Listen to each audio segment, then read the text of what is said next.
আপনি কি জানেন আপনি কাউকে দিয়ে কাজ করে নিতে পারবেন এবং সে ভাববে তার নিজেরই সিদ্ধান্ত ছিল এটা। একে বলা হয় ডার্ক সাইকোলজি। আজ আমি আপনাকে এমন দুটি ট্রিক শিখাবো যা আপনাকে মানুষের উপর অদৃষ্ট নিয়ন্ত্রণ দেবে। Trick number 1, the double bind. ধরুন আপনি চান কেউ একটি কাজ করুক। আপনি যদি তাকে জিজ্ঞেস করেন তুমি কি কাজটা করবে, সে না বলার সুযোগ পায়। কিন্তু ডার্ক সাইকোলজি বলে তাকে প্রশ্ন করবেন না, তাকে বিকল্প দিন।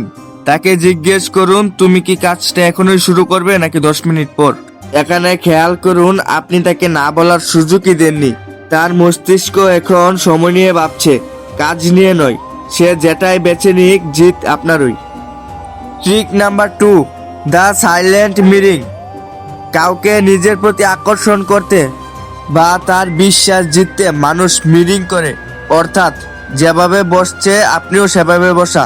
কিন্তু সরাসরি এটা করলে মানুষ ধরে ফেলবে। আসল ড্রাগ ট্রিক হলো বিলম্ব বা ডিলে। সে যেভাবে হাত নাড়ছে বা যেভাবে কথা বলছে আপনি হুবহু সেটা করুন। 30 থেকে 60 সেকেন্ড পর তার অবচেতন মন আপনাকে নিজের একজন ভাববে, কিন্তু সচেতন মন বুঝতেই পারবে না যে আপনি তাকে ম্যানিপুলেট করছেন। মনে রাখবেন, গান থাকা ভালো, কিন্তু এর ব্যবহার যেন ক্ষতিকর না হয়। এই ট্রিকগুলো সাবধানে ব্যবহার করুন।